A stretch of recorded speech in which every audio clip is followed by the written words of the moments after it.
Hi, I'm John Rofrano, Senior VAST Trainer here for Boris TV, and welcome to Boris Continuing Complete for Final Cut Pro 10 training. In this episode, we're going to take a look at Type On Text. Now, from the name, you might think this is some typewriter effect, and it can do that, but Type On Text is so much more. They really should rename it Motion Text, because all of the motion that you're seeing in this opening title sequence was all done with Type On Text. And the best thing about it is there are no keyframes. This is all done automatically because Type On Text has the animation built in. It's a really powerful little plugin. So for those of you who are keyframe challenged, I assure you, no keyframes were created or destroyed in the making of this video. Let's go over to Final Cut Pro 10 and see how I did it. Here's the project. You can see it's just a primary storyline with a background and then some connected clips that are actually generated media with Type On Text on them. And then you can see the text has on and off animations that just go from clip to clip. So let me press Command N to start a new project. We're going to call this Blade Demo. And I'll take my Dark City pan and hit the W key to add it to the primary storyline. And then we'll come down and hit Shift Z to zoom in. And all this is an animated background. This was a still image, and I added some pyrotechnics in motion. And then those lights that you see, the two beams of light in the upper right, those are actually BCC stage lighting. So it just adds a little bit of motion to a still image to give it some life. All right, let's get something to put our Type On Text on. I'm going to go to the generators, and over in the solids, I'll take this custom solid and drop it on the timeline, and then we'll go over to our effects, BCC 3D objects, and down at the bottom there's Type On Text, and we'll drop that on there. Move our playhead over, and you can see immediately that Type On Text does something, right? It has animation on and animation off by default. Let's go change this to look like we want, and I'll show you how all this works. I'm going to click on Edit Text. We'll type the name of our mock movie, Blade Drifter. I'm going to highlight that, select the font, and I'm going to select this Federation Regular. We'll make it a little bit bigger, make it 132, and then we'll apply. And the first thing I want to do is bring my master scale down. I'm going to bring that down to about a 60, maybe 65. And I want to take the tilt off of it. So I'm going to zero out the rotate X, zero out the rotate Y. Just check my title safe areas to make sure I'm kind of within them. A little over there, but I'm within the action safe. I'm not going to worry about it too much. Now you might be wondering why this is on a black background. It's because I have the blend mode to be over background, but I can make the blend mode transparent and then you'll see the background. So the background is a little bit distracting, so I'm going to leave it with the black background for now, so that we can see what I'm doing with the text. So let me go down and change some of the properties of the text. I'd like to extrude it a little more, make the extrusion 5. I'm going to turn on back bevels, and I'm going to give it a nice orange color. Now the thing that's different about Type On Text is you come down and there is this Enable Type On effect, and then right below it is an Enable Type Off effect. And those have the same parameters, just the parameters for typing on and the same parameters for typing off. You learn one, you know both of them. So the first thing I want to do is determine how long I want these effects to take. Remember I said there's no keyframing, and this reveal time is what does that. Right now it's set to 30. And so as I skim my cursor over the timeline, it's taking 30% of whatever the size of the clip is to do the type on. And then the same thing is happening on the other end. If I go look at type off, so let me scroll down here. You'll see that's set for 70. And this is really on a 100% scale, so it's doing 30% on the other side, right? At 70%, it starts to kick in the time off. Let me show you how we can change this. On the reveal time, let me make it 100.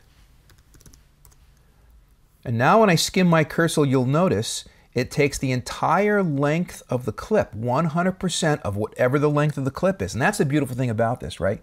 With keyframes, they're kind of positional, and you'd make a clip longer or shorter, and the keyframes get all messed up. This is all percentages, so percentage is a percentage. It always stays the same.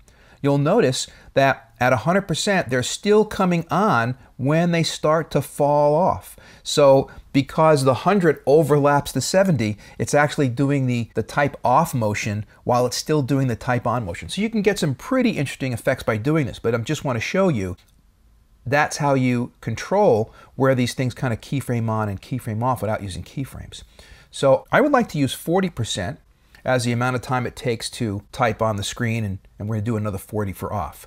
Now the next thing you'll notice is, as I skim, you'll notice there's a number of, and I'm going to put my playhead here, you'll notice there's a number of characters on the screen at once. That is determined by the overlap. So I'm going to make the overlap 100, and now we'll just go back a bit, and you'll see the B comes on the screen, and let me actually put the playhead here so I can do this one at a time. And just as the B sits on the screen, you'll notice the L, and I'm using my cursor keys to move it. The L starts coming on, and then the G. So they're coming on one at a time. So at 100, you get 100% on the screen for one character. If I change this to 200, notice they're shifting. So let me go back. If I change this for 200, then the B hasn't quite settled down and the L came in. And that hasn't quite settled down, and now the next letter is coming in. So this determines how much they overlap. And I'm going to up this to 300. You'll see there'll be even more characters on the screen. So now we got 3. I've got actually 3 of them in motion. So this determines how many characters come at a time. So if you make it 600 like it was, or 700, here let's make it 800, right? They all come in a row, right? Kind of like a train, one after the other. So this will determine how many of them are coming in. I want to keep this, for this particular effect, I want to keep it at 300. I don't want too many of them on the screen at the same time. The next set of control determines whether they come on in forward or reverse order, and I'm going to show you that in context. We want them to come in forward order this time, but next time we're going to do them in reverse. So that's just whether they come in the first letter first or the last letter first. And then the animation can accelerate, decelerate, or be linear. The default is to decelerate with type on and accelerate off with type off. And that, it kind of looks natural because things slow down as they reach their final destination, and it looks a little more organic. And then you can determine what is the position, the starting position, right? The ending position is always on the screen. The starting position, the X, Y, and Z, and the starting rotation in the X, Y, and Z. And so we have them positioned off to the screen to the right in the X, and that's where they're coming on the X. If I put this at 0, then they don't move on the screen at all, and you'll notice all they do is rotate. So each one of them is doing a little rotation. And then if I stop the rotation, then it's actually just as if I had turned it off altogether. Nothing happens. So what I want to do is create a boilerplate for myself. And so I'm going to go down to the type off, and I'm going to set this one at 60 so that it gives me 40% going off. I'm going to set this at 300, and I'm going to set these at 0.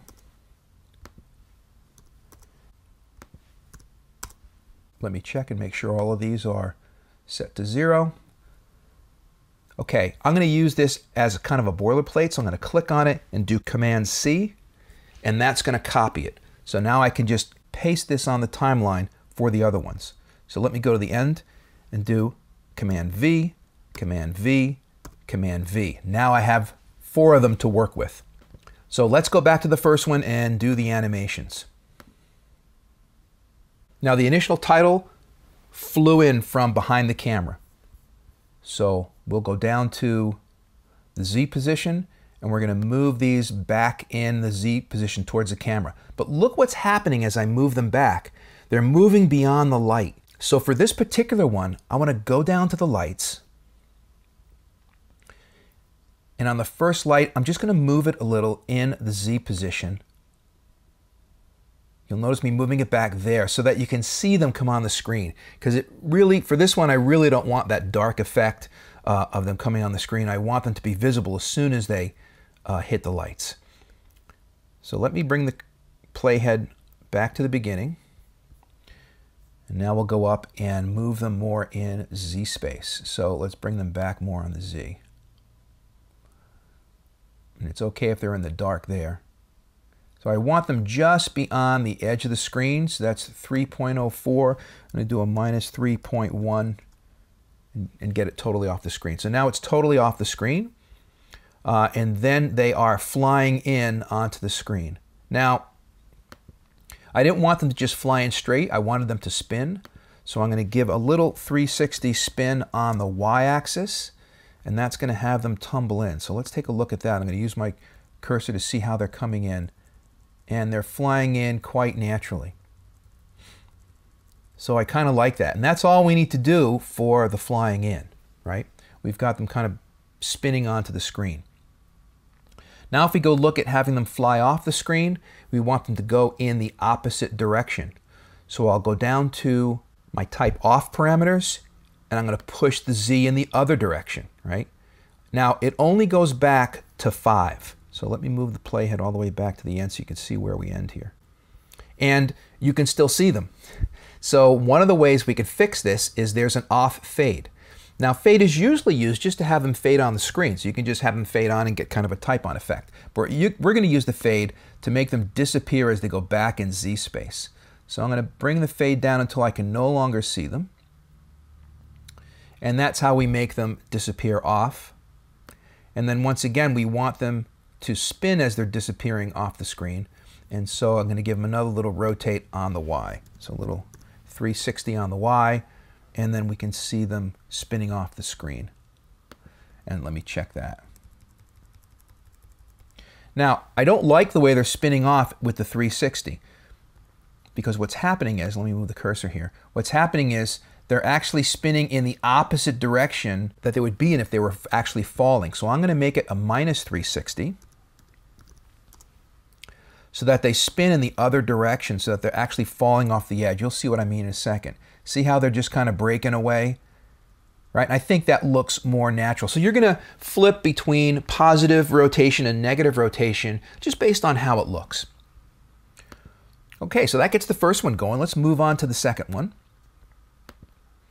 We're going to go and edit text.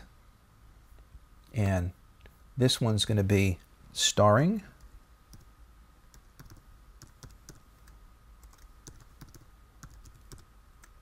Harrison Chevy.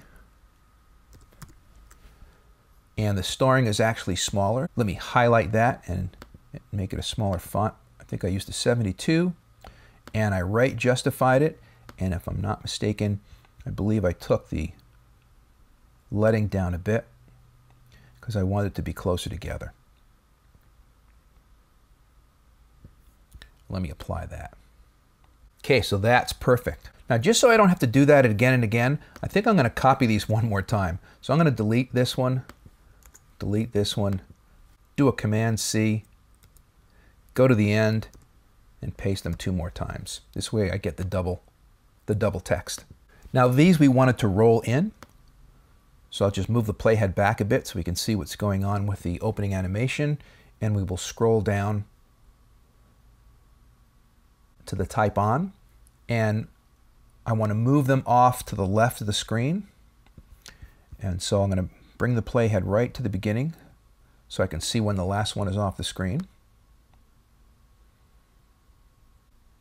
Right there. And you'll notice as they come on, they're kind of bunching up. What's going on there? Right? What's happening is they're coming in a forward direction, and it would be nice if the letters at the right end of the word came in first. So I actually want to change forward to reverse in this case. And now when they come on with the right side letters coming on first. And that makes more sense. So you're going to change forward and reverse as a function of the direction in which the letters are flying. So if they're flying from left to right, it makes sense to do them in reverse order so that the letters on the right come in first. And now to make them roll, we're going to spin them on the Z. So I want to rotate them 360 on the Z, and we'll see what that looks like as it comes in. Now notice they're actually rotating in the wrong direction. I want them to rotate as if they were wheels. And so I'm going to make this a negative 360. That's a little better. And the next thing we'll notice is they're really flying in. It doesn't look like they're spinning on the ground or anything. So we need more rotation. So I'm going to double that and make it a negative 720.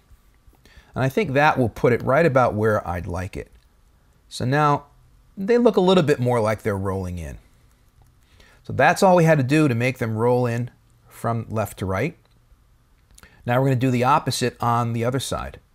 So I'm going to go to the end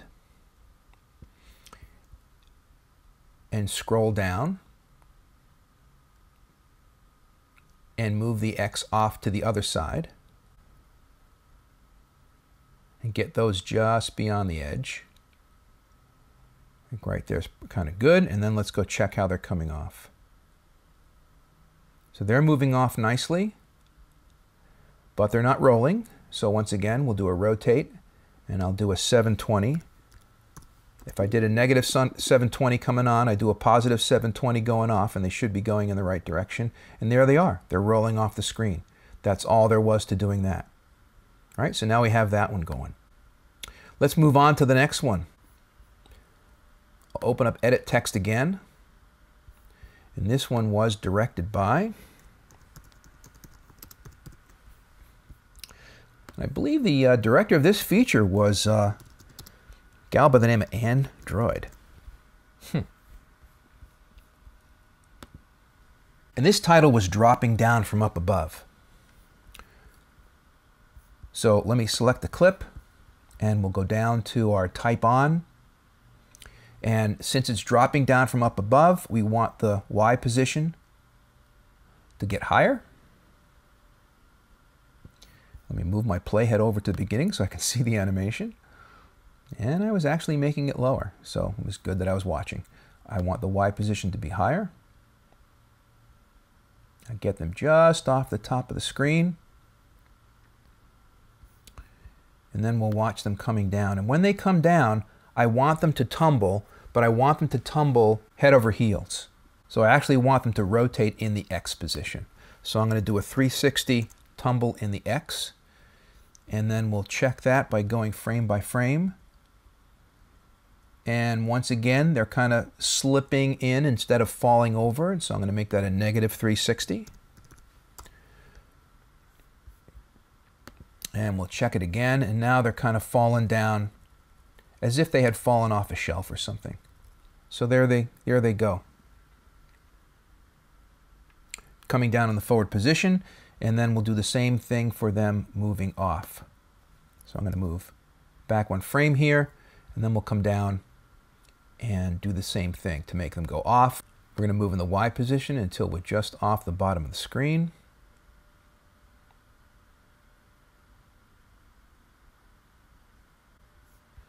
And then I'll move back a little so I can see them coming down. And again, we'll make them tumble. So we'll do 360 on the X. And now we can see as these are coming down, they look like they're falling off a shelf.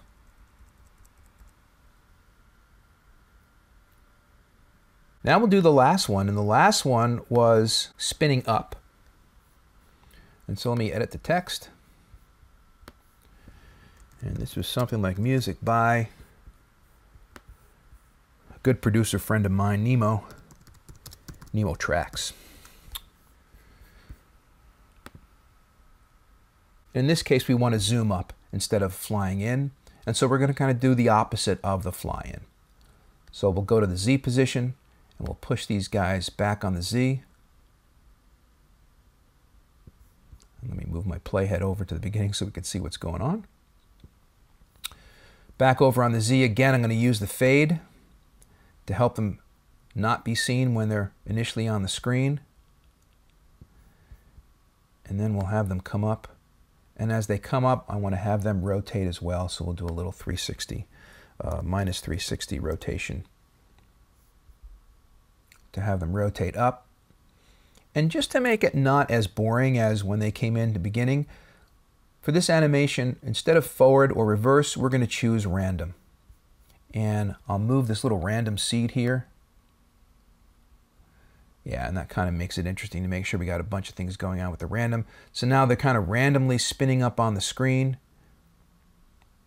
And then I decided, rather than have them spin past us, going off, I wanted them to just drop off the bottom.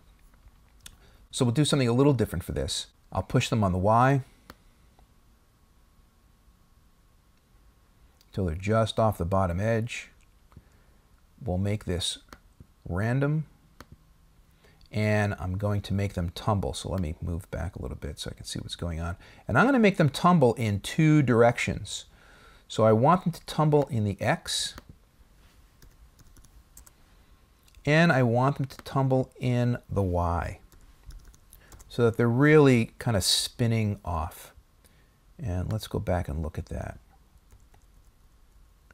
So it really looks like somebody's kind of pushing them off the edge and they're just tumbling. And again, let me change this random seed because they're kind of going in the order and I want them to randomly fall off the edge here. So now we'll go back and skim over that so we can see how they're going. And they're just kind of randomly falling off. Okay, so now you'll notice one more element that I had in there was this light sweep. I'm a big fan of light sweep, if you haven't figured that out already from watching my tutorials. Just because when text sits there, it's just so boring to just watch the text. I need something to make it sparkle, and I really like the light sweep. It really does a great job of that. So I'm going to drag and drop the light sweep on. We're going to do this for the first one, and then we're just going to copy it to the rest. So we'll do this very quickly. And I'll start by animating. Now, remember, we want to catch the point at which the text is resting. And these happen to be 10-second clips. So I know that at 4 seconds, because I said I wanted it to be 40%, that at 4 seconds, the text should be resting. And then at 6 seconds, it should take off again, right? So what I'll do is I'll go back to the 4-second mark. And if you notice as I go beyond that, you can see they're animating. I'll go to the 4-second mark and I'll drop a marker. And then I'll go to the 6-second mark and I'll drop a marker, and that'll help me position these in and out points. So now I want to animate this. So I'm going to come over to where the text rests on the screen at the 4-second mark. Let me close the Type On Text. Let me open the light sweep. I want to animate the center. So we make a keyframe for the light center, and then I want to move the light center off to the left so it's before the text. I then want to move the playhead to the 6-second mark, which is when it should be completed, which is just before the off animation starts. And I want to move the light sweep off the screen. And because the text is going to be animating on the screen, I don't want the falling text to catch the light sweep. So what I'm going to do is I'm actually going to keyframe the intensity. So I'm going to go to the first keyframe, set a keyframe for intensity. Then I'm going to move 1 frame to the left and set the intensity to 0. And I'm going to do the same thing for the next keyframe. At the next keyframe, I'm going to set an anchor keyframe for intensity, and then I will go 1 frame to the right and turn the intensity off. And so this makes sure that my light sweep is only happening while the text is stationary on the screen. Okay, let's go back to our Type On Text and turn on the background. And now the light sweep should only be happening to the text. And I'm going to press Command-C, go to the next clip, and do Shift-Command-V for paste attributes, and say, just paste the light sweep.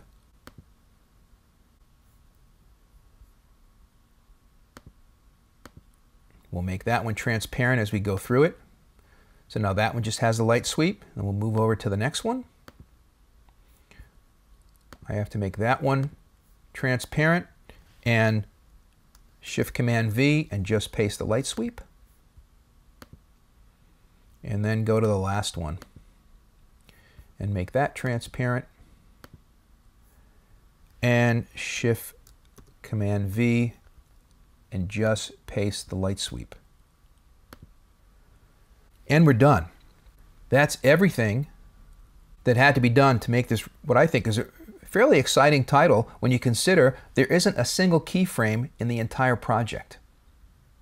So there we have them rolling on, flying in, dropping down from above, dropping down to below, and zooming up and dropping off randomly.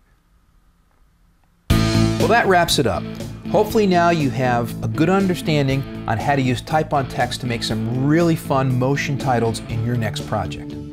If you have any questions, go to www.borisfx.com, like us on Facebook, and follow us on Twitter.